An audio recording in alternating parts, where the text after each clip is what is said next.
So kind to me. Everybody agrees. Cool. Okay. All right. Grant, thanks so much for, joining me today and sharing your knowledge and expertise. And how are you doing? I'm good. I'm good. Thank you. So probably, we should start with a brief introduction and let me introduce you to our audience. So Grant is a digital tech founder and thought leader who has been translating complex digital technologies into concrete customer value for over 15 years. From co-founding one of the earliest in-app video app platform to an early applications of machine learning for predictive media, and to dynamic creative optimization and applied AI for ad creative.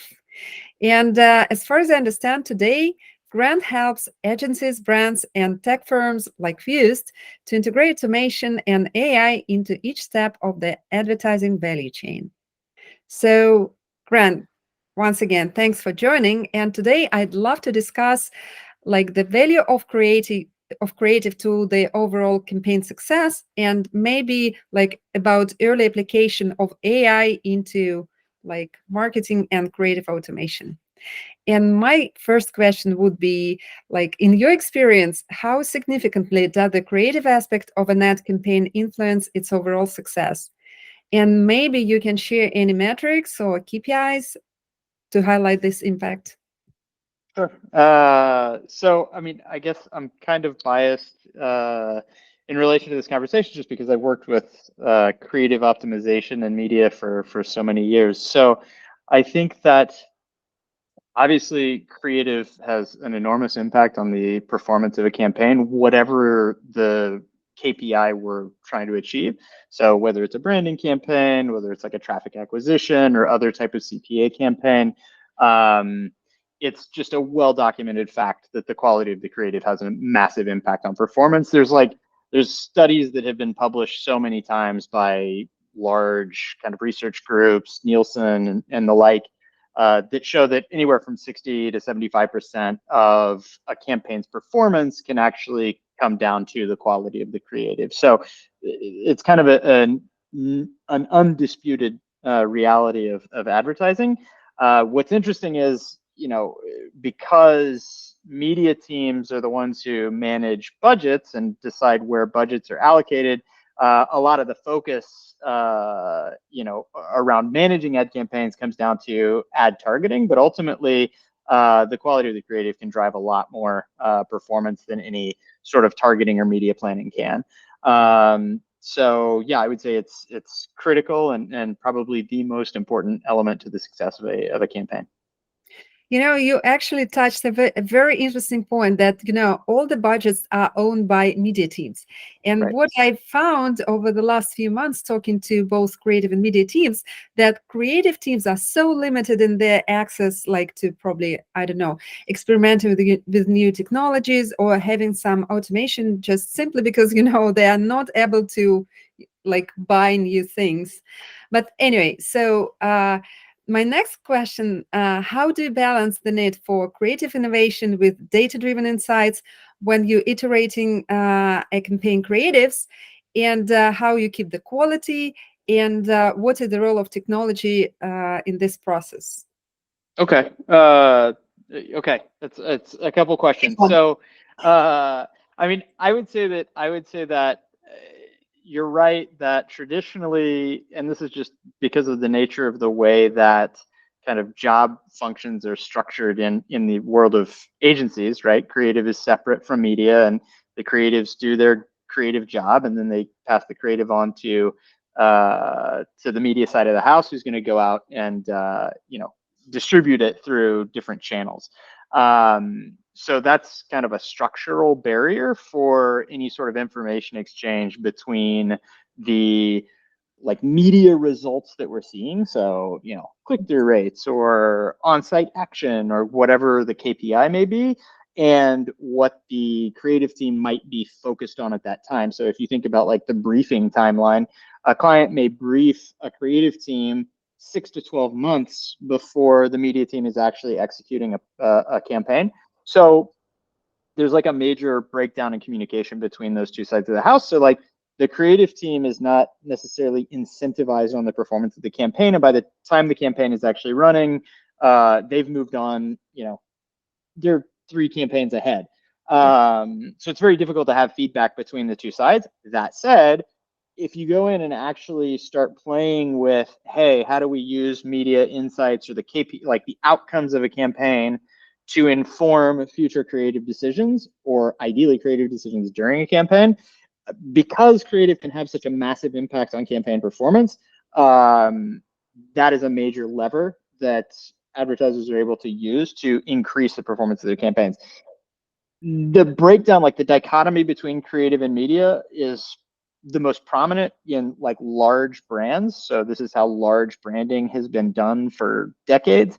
But if you go and look at like what performance marketers are doing, ever since kind of the iOS 14 updates, created a situation where a lot of the targeting strategies that they were using previously, a lot of the attribution strategies they were using previously kind of went away. They understand that running a lot of different creative and running A/B testing and trying to understand what creative is driving action is a critical and central point of success for their campaigns. So, like I said, it's important, but it's often complicated by the very like structure of the agency world. And you mentioned an interesting fact that usually, creative teams are a few campaigns ahead of the actual flight. And why we have so different time frames? Is this because of the like workflow during the production cycle, or like what is the reason? Yeah, it's just, I mean, the jobs are very, very different. One is very creative, very right brain, trying to come up with to tap into some sort of emotion or cultural phenomenon that's happening in the moment, trying to tie or link a brand story or a product story into some connection with the consumer. So it's a very like it's like the kind of the Greek idea of pathos, right? Like it's emotional, it's connecting at an emotional level. And then the media side is very analytical. It's very it's very data driven. It's based on these like data modeling. We've applied a lot of like machine learning to optimization in that area of the industry. So they're speaking two completely different languages. So that's one reason. And then I would say the other reason is they're, like I said just a minute ago, like they're structurally separated, often like physically. Even agencies, you mean, like not even Yeah, like most brands, like their creative AOR may be in a completely different holding group, like holdco, than their media agency of record. So it's difficult to create any type of connection between those two. However, and I've seen this happen, I've helped run campaigns where we do connect to the two, and we have a vendor kind of in the middle who's the connective tissue between the two. And if you actually go and analyze the campaign results, it does have a large measurable impact on the outcomes of the KPIs of the campaign.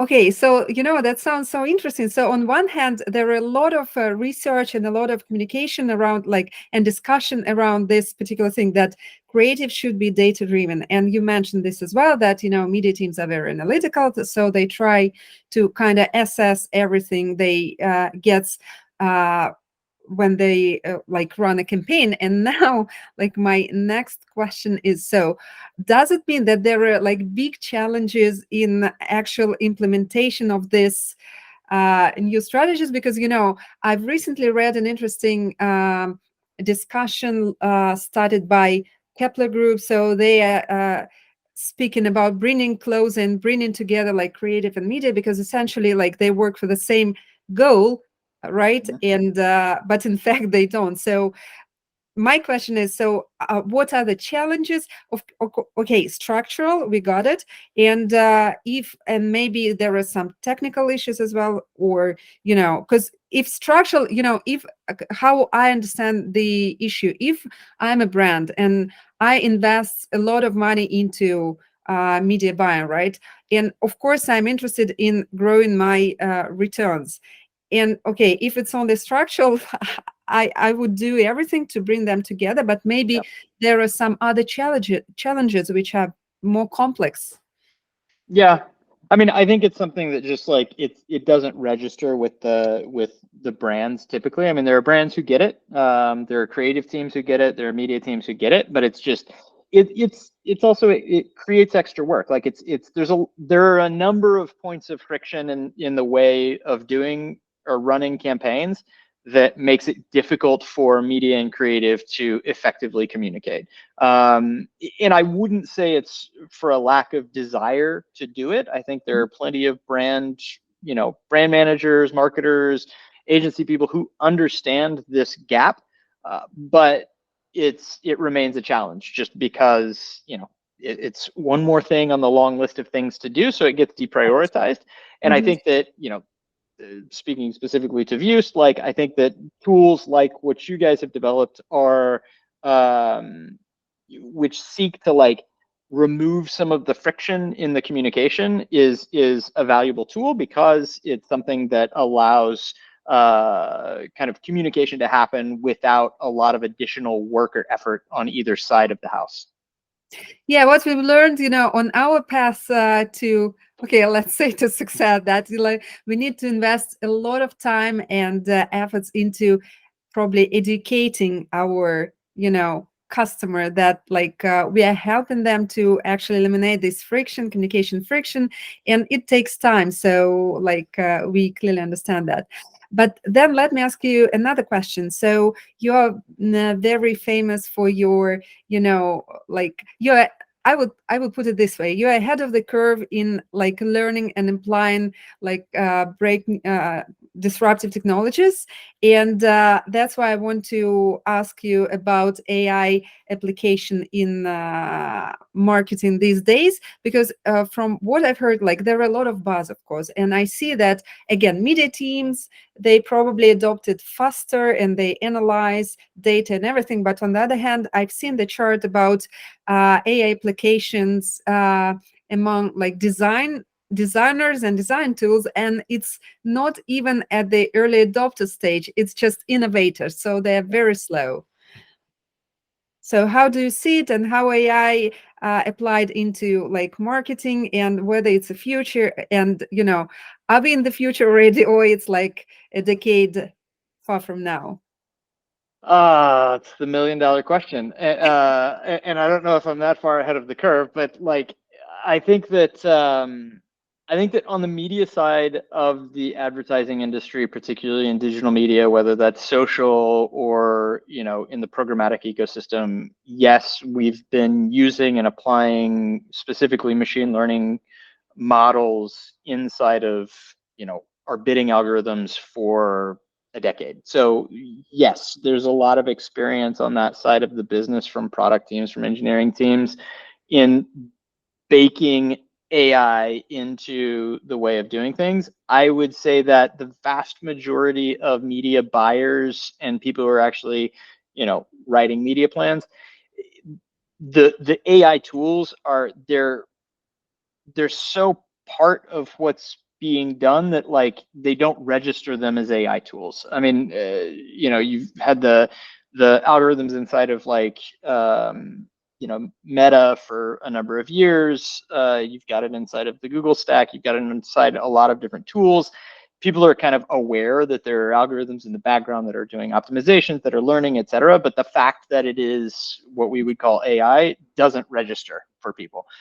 The difference with like generative AI on the creative side is it's very visible that the machine is doing something. So I think it's a very different kind of like relationship to the technology because it is so much more upfront and visible. And I think also because at first pass, it looks like it's able to do something that a human team previously had been doing.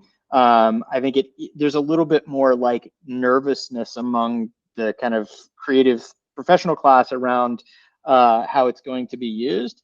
So yeah, I think it's going to take. Also, I mean, if you look at what's going on with the different kind of like leading tools out there, the mid journeys, the stable diffusion, et cetera, like the quality is like exponentially increasing, but it's still like it still requires humans to have the creative concepts, to go in and retouch things, to insert brand messaging, et cetera, et cetera.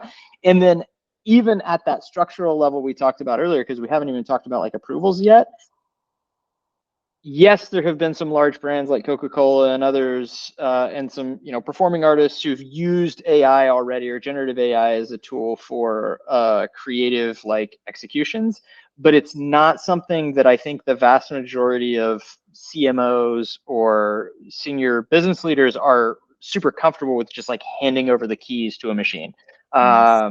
So AI or generative AI being used by creative teams to potentially increase the volume of potential like ad sets or like different versions of creative to test. Yes. The kind of like fever dream that we've talked about in the past of like, oh, we'll have like dynamic creative optimization where the machine's just like learning what works best and creating images on the fly. Like, I don't think that a brand like Ford is going to trust an AI to do it, because what if all of a sudden the AI starts like putting swastikas or something? Like even if that is a low probability event, like it's very concerning. So I think that it looks amazing on paper, but it's going to be a long and kind of progressive process for the industry on the creative side to come to terms with and understand how to use the tools in a way that's actually